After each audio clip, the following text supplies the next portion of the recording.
Allô, allô, allô, bienheureux, j'espère que tu vas bien. Est-ce que tu fais des gentillesses pour vraiment plaire aux autres tout le temps? Est-ce que tu remets tout en question parce que tu n'as pas obtenu l'emploi que tu voulais? Est-ce que tu dois absolument performer pour éviter les reproches? Est-ce que tu dois être toujours parfaite pour éviter, pour être aimée? Est-ce que tu crois que tout le monde mérite le meilleur sauf toi? Est-ce que tu as l'impression d'être une imposteur? Cette semaine, j'aimerais savoir si tu aimerais te libérer une fois pour toutes de la blessure de rejet et d'abandon. Parce que si oui, l'épisode d'aujourd'hui va vraiment te plaire parce que moi, après 30 ans, pratiquement 30 ans, à essayer de me libérer de la blessure d'abandon, de rejet, j'y suis enfin parvenue, puis je t'explique comment faire. Et là, parenthèse, si tu me regardes sur YouTube, tu vas voir que je suis habillée en mou. Je ne suis pas peignée. En fait, je suis peignée comme ma plante qui manque d'eau en arrière de moi sur ma commode. Puis là, je viens de me rendre compte qu'on voit mon anneau lumineux. Bon, ben écoute donc, ça va être ça cette semaine parce que en fin de semaine, j'étais en mode déco de Noël. On est allé cueillir le sapin, on a fait des beignes, le ménage, bon, etc. J'ai été super occupée. Puis là, j'ai fait « Ouh, j'ai pas enregistré mon podcast! » Et là, ben, ça donne ce que ça donne. Je suis pas maquillée, je suis pas peignée, je suis en mou. Puis j'ai l'air de ma plante en arrière de mon bureau. Fait que si t'as le goût d'aller regarder ça sur YouTube, ben gêne-toi pas si tu veux rire de moi. Aujourd'hui, là, vraiment, ça fait... Je reviens à mon sujet, évidemment. Ça fait quelques semaines que je lis le livre de Dominique Allaire, « Comment vous libérer de vos pensées d'abandon et de rejet ». C'est un livre fabuleux, rien de moins. Et c'est ce livre-là qui m'a permis de me libérer de ma blessure, de la blessure d'abandon et de rejet que je traînais depuis si longtemps. J'ai fait des réalisations incroyables. J'ai 2 moments d'épiphanie dans ce livre-là. Il y en a beaucoup, là. C'est un livre que je te conseille. Il faut que tu ailles ça dans ta bibliothèque. Il faut que tu prennes le temps de le lire et de faire les exercices de la page 1 à la dernière page, à la toute fin, parce que le processus qu'elle nous propose, c'est la pratique de pensée consciente, c'est juste génial. Tu peux pas ne pas cheminer dans ta blessure d'abandon et de rejet en lisant ce livre-là. J'en ai parlé dans d'autres épisodes, mais parce que là, j'ai terminé cette semaine de le lire et j'ai vraiment eu un aha moment, un moment d'épiphanie extraordinaire. Je pouvais pas passer sous silence tout le bienfait que ce livre-là a eu sur moi dans la dernière semaine. Et mon souhait, j'aimerais beaucoup recevoir Dominique sur mon podcast pour qu'on puisse en jaser ensemble et puis qu'on vous donne d'autres pistes de réflexion aussi. Fait que je vais tenter une approche avec Dominique, on ne sait jamais, peut-être qu'elle va accepter. Les 2 aha moments que j'ai eu, les 2 moments d'épiphanie cette semaine, la première, ça a été quand j'ai lu la phrase, et là, j'ai juste une traduction libre, là, parce que j'ai pas été capable de la retrouver dans le livre, là, mais les gens entrent dans ta vie au bon moment et en ressortent comme ils en sont entrés. Donc, moi, la blessure d'abandon était par rapport à quelqu'un. Cette personne-là est entrée dans ma vie et elle est repartie comme elle était venue, si on peut dire ça, et c'était correct, même si moi, je l'ai interprété autrement, même si ça m'a causé des émotions, des blessures, ces choses-là. Avec cette phrase-là, j'ai vraiment réalisé que, tiens donc, il y a toujours quelque chose un cadeau caché en arrière de ce départ-là ou de cet abandon-là ou ce rejet-là. C'est ce que Dominique, entre autres, explique dans son livre, c'est qu'il y a toujours un cadeau de caché derrière, même si parfois on le voit pas. Et la pratique de la pensée consciente que Dominique propose, c'est entre autres ça, de trouver le cadeau, le pourquoi de de ce cadeau-là qui est arrivé dans ta vie, même si tu dis, ben voyons, Catherine, ça se peut pas, c'est pas un cadeau, là. J'ai tellement souffert, j'en souffre encore, ma vie est régie par ça, toutes mes actions, je vais être parfaite pour être aimée, je veux pas faire d'erreur, j'aime pas la bisbille, j'aime pas les chicanes, je veux pas déplaire à tout prix, je veux plaire à tout prix. Je te le dis, il y a un cadeau en arrière de ça. Et j'en suis la preuve parce que j'ai fait le chemin avec Dominique dans son livre. Je me suis pris un cahier, j'ai fait les exercices. Des fois, j'ai dû penser plusieurs jours, j'ai dû réfléchir, aller creuser dans ma mémoire. J'ai vécu des sentiments aussi, ça va te faire vivre toutes sortes de sentiments. Des contradictions aussi, mais voyons, ça peut pas être aussi simple. Ça fait tellement longtemps que j'essaye de guérir par des thérapies, par des moyens X, Y, Z, toutes sortes de façons de guérir, de me libérer. Pas tant guérir, mais de me libérer, je dirais plutôt. Et c'est avec le livre de Dominique que j'y suis arrivée. Fait qu'aujourd'hui, il y a 5 étapes dans la pratique de la pensée consciente. Aujourd'hui, je t'en partage 3. Puis je vais t'inviter à aller te procurer le livre ou aller le louer à la bibliothèque. Moi, j'aime bien l'acheter parce que je souligne, j'écris dans mon livre, je prends des notes. Vraiment, moi, c'est un outil comme de travail si on veut les livres. Fait que à toi de voir si tu veux le louer ou aller l'acheter, mais je pense que l'acheter vaudrait vraiment, vraiment la peine. Alors, les 5 étapes de la pratique de la pensée consciente, là, te souviens-tu quand tu étais à l'école, au primaire et au secondaire, quand on te demandait d'écrire une histoire? Ben, c'était quoi qu'on devait respecter quand on écrivait notre histoire? Qui, quoi, où, quand, comment, pourquoi? La pratique de la pensée consciente, c'est 5 de ces 6 éléments-là parce que le 6e, ben, c'est toi. Le qui, c'est toi. Fait qu'on le garde dans l'équation, mais on va se concentrer sur les 5 autres parties.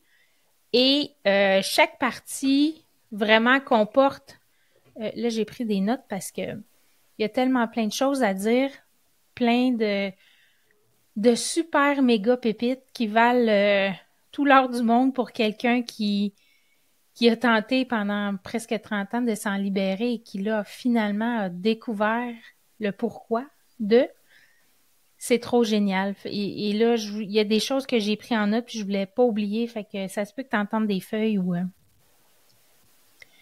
Quand tu fais la pratique de la pensée consciente, tu apprends 3 choses. Premièrement, tu apprends à reconnaître les scénarios qui te torturent parce que tout part de la pensée, on n'oublie pas, là. Je reviens encore avec la pensée va créer des émotions et les émotions vont faire que tu vas agir ou ne pas agir et ça va te donner des résultats. Fait qu'on garde ça en tête. Il y a les faits. Avant la pensée, il y a les faits. Pas les faits imaginés, les faits réels. Nous, on a des pensées en lien avec ces faits-là et ensuite, ça crée des émotions et ces émotions-là vont nous faire souffrir, vont nous mettre en colère, vont nous faire vivre la déception, vont nous faire vivre la tristesse, vont nous faire vivre plein de choses. Et à partir de ça, ben, on va prendre des actions ou on prendra pas d'action, puis ben, il va y avoir des résultats qui vont en suivre. Fait qu'on n'oublie pas ça.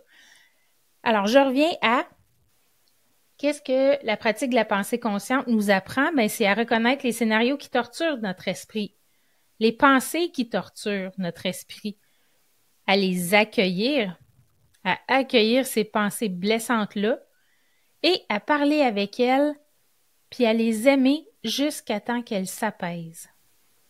Ça a l'air drôle dit comme ça, mais c'est vraiment ça qui se passe au fur et à mesure de la lecture du livre de Dominique.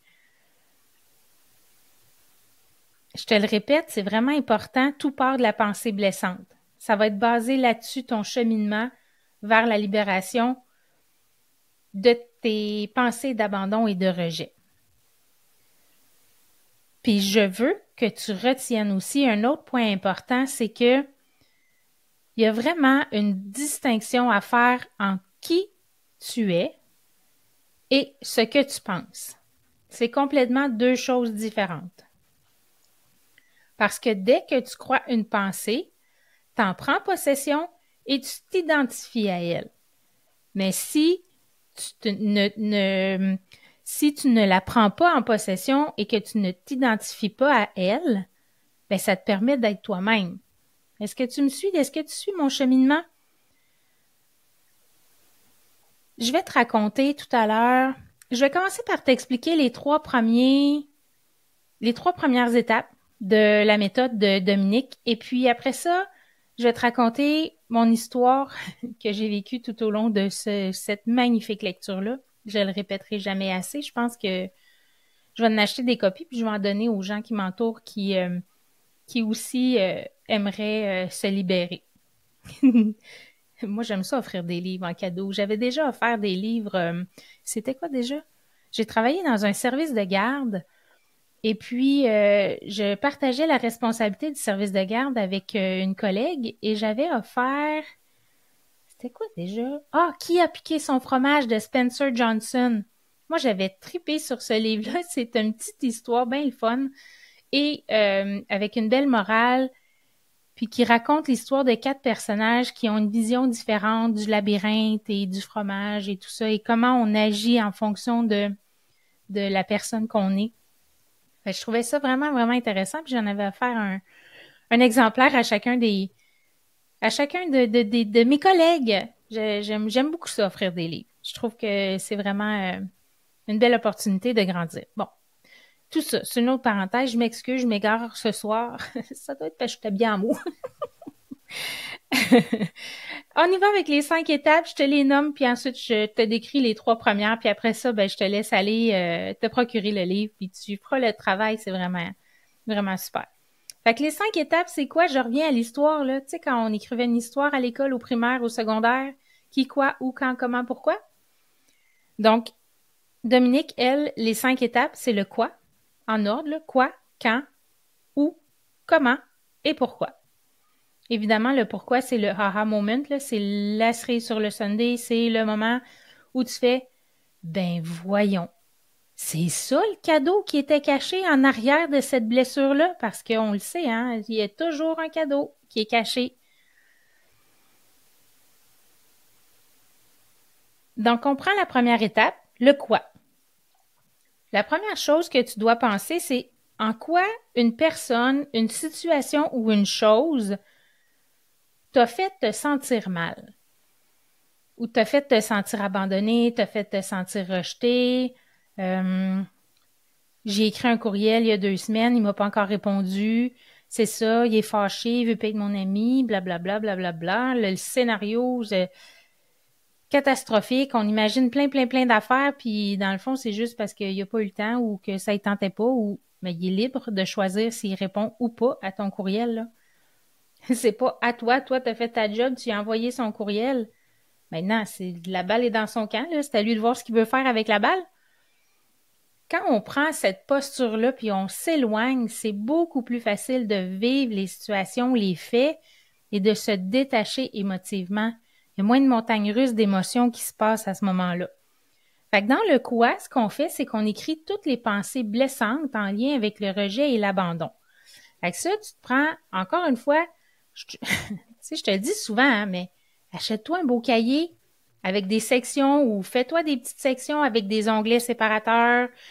Ils en vendent là, pas cher, pas cher, pas si pas cher, là, mais des onglets séparateurs rigides là, que tu peux écrire dessus. C'est quoi? Fait que prends-toi un beau cahier, puis liste toutes les pensées blessantes d'abandon et de rejet que tu as vécues. Qu'est-ce qui te blesse? Qu'est-ce qui t'a blessé? Les personnes, les situations, les choses. Et là, pas de censure, hein? En aucun temps, on veut de la censure parce que c'est de l'honnêteté envers toi. Si t'es pas honnête, la démarche ça sert à rien, tu vas perdre ton temps. Fait que si tu veux vraiment t'en libérer, sois honnête, pas de censure. Si la liste, elle a 100 affaires, mais elle aura 100 affaires, c'est pas grave. Parmi toutes ces 100 affaires-là, ou ces 50 affaires, ou ces 20 affaires-là, laquelle tu voudrais te libérer? Tu n'en choisis une parmi celles-là. Donc, tu les relis comme il faut à tête reposée. Tu peux les écrire une journée, puis le lendemain, le surlendemain, tu les regardes. avec un œil nouveau et tu en choisis une. Et là, je viens de replacer mes lunettes. Sais-tu quoi? En plus d'être habillée en mou, là, mes lunettes sont tellement sales. J'ai de la graisse, des traces de doigts. je m'excuse. Je suis pas présentable, puis je me présente pareil. Ben, coudonc, ça a l'air, ils disent qu'il faut être authentique. Ben, aujourd'hui, tu peux pas avoir plus authentique que moi si tu vas jeter un coup d'œil sur YouTube. Donc, fait que là, t'as listé, t'en as choisi une. Et là, tu dois te poser la question, qui tu? Quand tu la crois, cette pensée-là, qu'est-ce que tu ressens? C'est quoi les émotions que tu ressens? Comment ça se vit dans ton corps? As-tu une pression à l'estomac? Ça te fait-tu une boule? Ça te donne-tu mal au ventre? Ça te donne-tu des frissons? Ça te donne-tu mal à la tête? Est-ce que t'es frustré? Est-ce que t'es triste? Qu'est-ce que tu ressens émotionnellement? Puis qu'est-ce que tu ressens dans ton corps? Donc ça, c'était l'étape 1.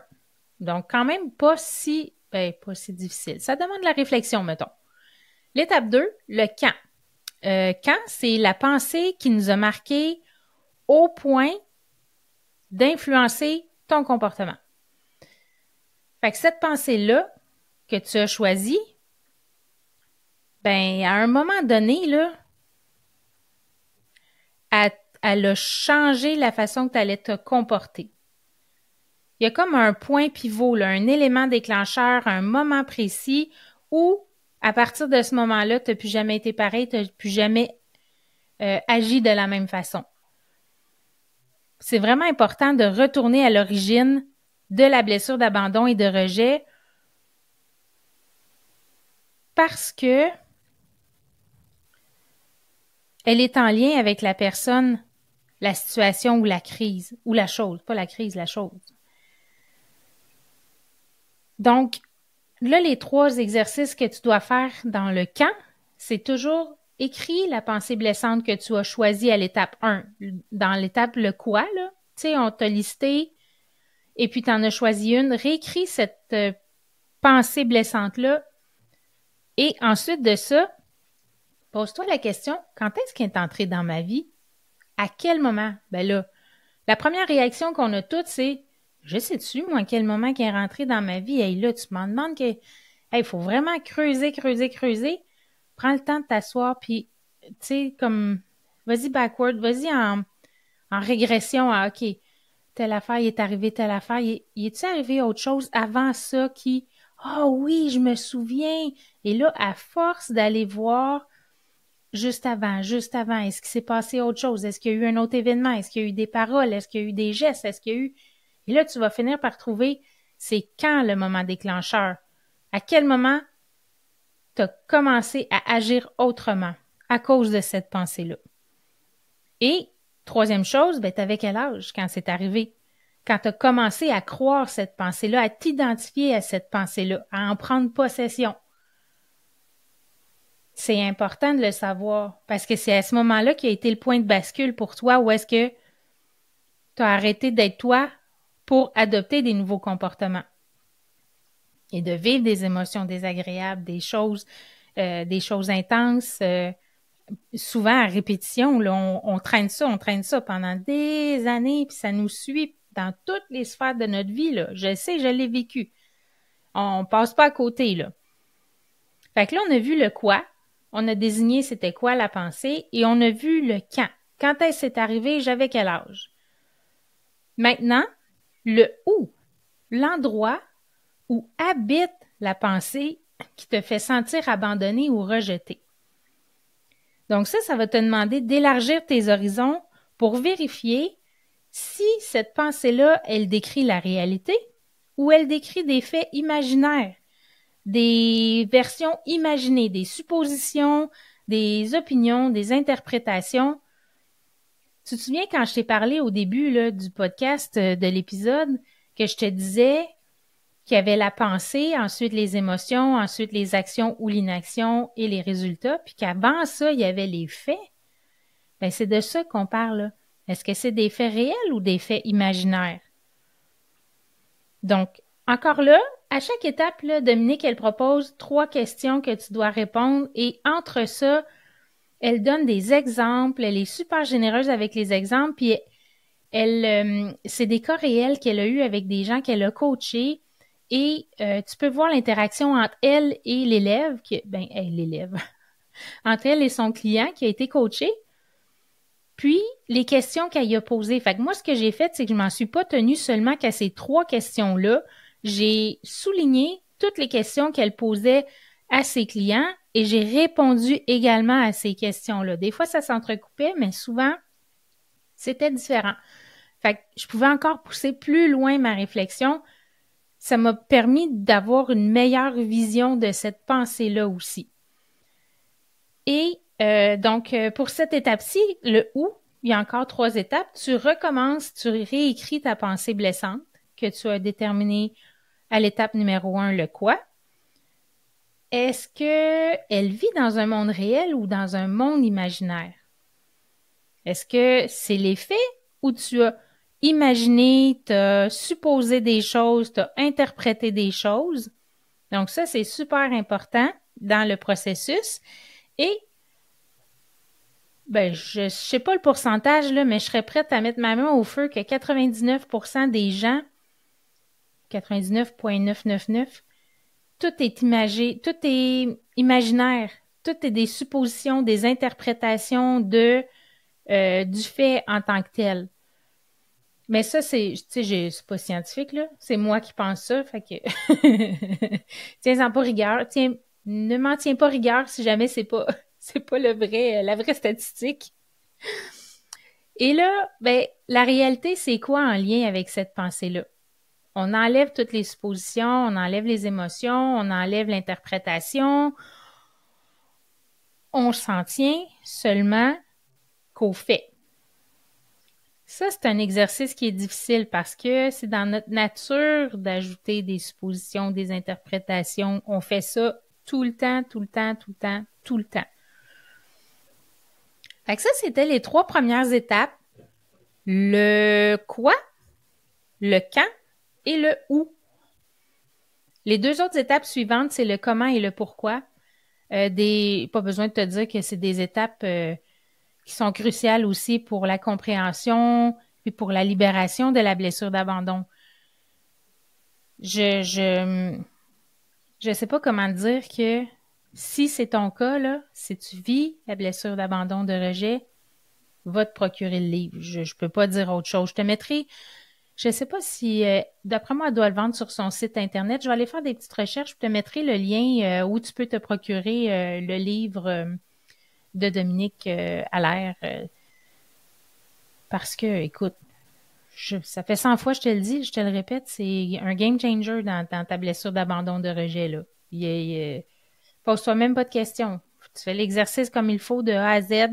Tu t'impliques, tu es honnête, tu es authentique. Je vois pas pourquoi tu n'aurais pas le aha moment puis tu ne pourrais pas te libérer de cette blessure-là.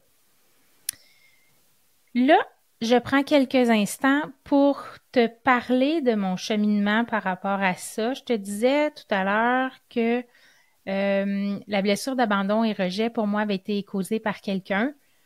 Pas causée par quelqu'un, c'est pas vrai. Parce que ça vient tout de moi. Je t'ai dit aussi que les personnes arrivent dans ta vie et repartent comme elles sont venues et il y avait une raison pour ça. Il y a un cadeau derrière tout ça. Donc, je fais le processus, je lis comme il faut, je m'applique, je souligne, je prends le temps d'être toute seule pour lire le livre, pour bien prendre des notes.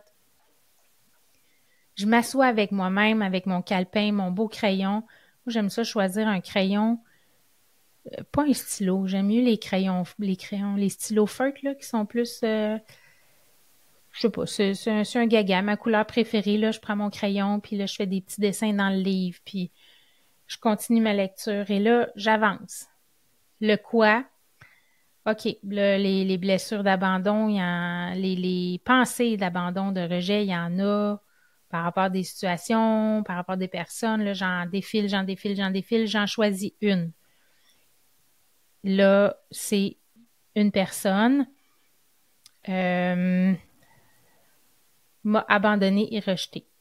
Donc ça, c'était ma phrase que j'ai conservée avec moi tout le long du processus. C'est la phrase que j'avais décidée. Et là, je nommerai pas de nom parce que c'est pas important, c'est ma vie privée, puis j'ai pas le goût d'étaler ça au grand public. C'est juste comme une personne m'a abandonné, m'a rejeté. C'est tout. Le quand, là, j'ai vraiment écrit tout ce que je me souvenais et je te dirais qu'il n'y a pas beaucoup de choses que je me souviens. Ma mémoire, tu sais, c'est comme un moyen de protection. On oublie plein de choses. Fait que je suis allée avec ce que je me souvenais et des détails plus ou moins précis de ce que je me souvenais. Et ben, j'ai trouvé le quand, j'ai trouvé le point pivot et c'est à la fin de mon adolescence, début de l'âge adulte, qui a été vraiment le point tournant où est-ce que j'ai commencé à être la Catherine qui, pour être aimée, ben, voulait être parfaite, qui, pour être aimée, ne voulait pas déplaire, faisait des choses qui lui déplaisaient à elle, qui la mettait dans des situations plutôt précaires, parfois même à la limite dangereuse. La Catherine qui s'est oubliée parce que les autres sont plus importants, toi, t'as pas de valeur. Si tu peux pas être aimé, ben, par, par cette personne, ben, qui c'est qui va t'aimer? Ben, en étant parfaite, en voulant plaire, blablabla. Le syndrome de l'imposteur aussi. T'es qui, toi? Voyons, t'as pas de valeur. Tu sais, l'estime, là, ouh là là, c'est pas fort sur 10, là, l'estime. Ça s'en vient. À force de me libérer, de trouver de faire des lectures, puis d'aller creuser, écrire, parce que moi, je trouve que quand tu écris, ça concrétise un peu ce que tu gardes dans ta tête. Ça met des mots, on dirait que ça devient plus réel et c'est plus facile par la suite de prendre tout ça, le travailler, le brasser, virer ça dans tous les sens, puis finir par faire « Ah, oh, wow, c'est ça le cadeau. Je comprends. » Voilà. Mais ça, là, c'est des années et des années et des années de développement personnel que j'ai fait, là. Mais comme je te disais, ça fait presque 30 ans. Fait que, puis presque, ça fait 25 ans que je fais du développement personnel pour essayer de me libérer de ça et de d'autres choses pour être une meilleure personne. Bref. Fait que là, je t'ai dit le quoi, c'était quoi ma phrase. Je t'ai dit c'était quand, le point tournant, le pivot, quand j'ai commencé à être une autre Catherine, à, comment je pourrais dire ça?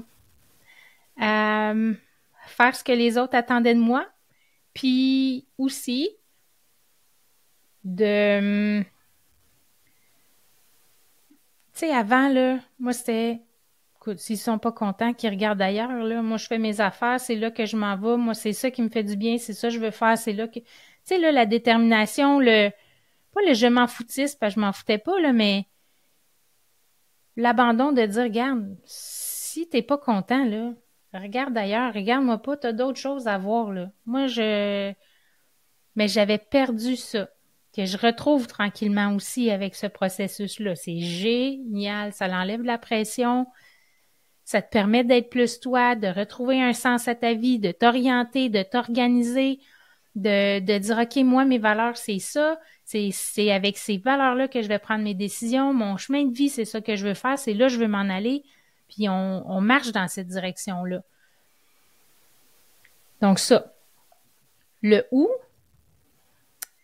le où, c'était où ça se situe, hein? C'est ça qu'on disait, là. Elle se situait où? Bien évidemment, dans l'imaginaire, dans toute l'interprétation que j'en avais faite, dans l'interprétation que c'était moi qui étais pas correct. Puis je dis pas que c'est l'autre qui était pas correct, c'est même pas ça. C'est même pas là que je m'en vais non plus. Le but, c'est pas de pointer quelqu'un du doigt, de pointer une situation, de pointer la chose, au contraire. C'est de dire, voici les faits, voici comment j'ai réagi, voici ce qui s'est passé, j'ai imaginé telle affaire, j'ai cru telle chose, la réalité, c'était quoi? Mais la réalité, là, je veux pas entrer trop dans les détails, là, mais la réalité était tout autre, là. J'aimerais beaucoup ça te le partager, mais je suis pas prête, puis Non, je n'irai pas là. Je vais garder ça pour moi, mais tout ça pour dire que c'était bourré d'interprétations, puis c'était bourré de... J'ai vu cette situation-là en continuant de grandir. Je suis rendue à 45 ans, là, mais je regardais encore cette situation-là avec mes yeux de fin adolescence, début adulte. J'avais pas la conscience d'aujourd'hui, j'avais pas les connaissances d'aujourd'hui non plus. Mais ça fait tellement du bien de juste regarder les faits pour ce qu'ils sont, puis arrêter d'interpréter, puis s'imaginer plein d'affaires. Ensuite, c'est le comment. Le comment, là, un petit peu. J'ai pas pris de note sur le comment. Le comment, il est ici. OK, le comment, c'est comment ça me sert? C'est quoi les avantages? Puis, où est-ce que moi je fais pareil? Ça te permet de dire que, OK, j'ai ressenti la blessure d'abandon, de rejet, mais où est-ce que moi j'ai abandonné, rejeté? Est-ce que j'ai rejeté un animal? Est-ce que j'ai abandonné une amie? Est-ce que j'ai abandonné, puis c'est pas obligé d'être des personnes, mais est-ce que j'ai abandonné mon cours en technique de design de je sais pas quoi, là, de graphisme ou peu importe? Est-ce que j'ai été rejetée de l'équipe de badminton dans le sens où ils m'ont pas pris parce que, entre guillemets, je pense que je ne suis pas assez bonne? Bon, tu comprends le principe? Est-ce que c'est quoi les avantages de cette pensée-là? C'est quoi? Qu'est-ce que moi j'ai fait de pareil en lien avec cette pensée-là? Puis le pourquoi. Et là, j'arrive au pourquoi. Le pourquoi, c'est ton aha moment, c'est ton moment d'épiphanie, le pourquoi c'est arrivé ça? Pourquoi cette situation-là? Pourquoi? Moi, là, j'ai un extrême besoin de liberté. Je suis une fille, si tu me restreins, si tu m'enchaînes, tu vas me perdre. J'ai vraiment, je suis comme un cheval sauvage, là, un beau Mustang sauvage qui a besoin des prés pour courir, pour gambader, pour... Ça, c'est moi. Et je me suis rendu compte que si la personne était restée dans ma vie, eh bien, ça m'aurait restreint dans ma liberté, ça m'aurait castré, si on veut, si je peux utiliser ce mot-là, dans le sens où le cadeau pour moi caché derrière, c'était la liberté. Elle m'a offert la liberté, la personne. C'est incroyable, là. Puis liberté, je ne sais pas comment dire, parce que c'était tellement touchant. Quand j'ai réalisé ça, je pleurais, je riais en même temps. C'était comme, il y a un cadeau en arrière de ça. Je viens de le découvrir. Oh my God! Le poids sur les épaules qui est tombé, je pense que je devais peser 50 livres de moins juste parce que j'ai trouvé le pourquoi. Le pourquoi. Peut-être que tu crois pas à ces choses-là, mais moi, là, j'y crois. Ça me fait tellement du bien. Et j'espère du fond du cœur que pour toi aussi, ça va te faire du bien. Fait que, je pense que c'est juste bon. C'est juste bon de faire ce processus-là pour au moins, tu sais, à la limite, si tu te libères pas complètement, tu auras un chemin de parcouru, tu auras un bout de fait pour toi, puis tu le fais pour toi, pas pour les autres non plus. Fait que j'espère que tu as apprécié cet épisode-là. Je suis allée en avant, en arrière, je suis revenue dans mes propos. Je suis bien mou, comme ma plante. Puis, c'est ça. J'espère que tu as apprécié. Et si tu te procures le livre et que toi aussi, tu as un haha moment, un oh my God, c'est ça! Viens me l'écrire sur les réseaux sociaux. Viens partager avec moi c'est quoi ton moment d'épiphanie. Si tu veux, tu peux le garder pour toi aussi. Tu n'as pas besoin de le partager à tout le monde, mais si ça te tente de venir connecter avec moi à ce sujet-là, ça va me faire vraiment plaisir. Et puis, tu peux connecter avec moi sur les réseaux sociaux. J'ai laissé les liens toujours dans les descriptions d'épisodes. Fait que je te souhaite une super belle semaine, bien heureux, bien heureuse. Et je voulais te dire aussi que la semaine prochaine, ça va être le dernier épisode de l'année parce que je vais prendre un petit congé pendant le temps des fêtes et on va se retrouver à la fin janvier avec du nouveau contenu. Et puis, je te souhaite une super belle semaine. À bientôt. Bye bye.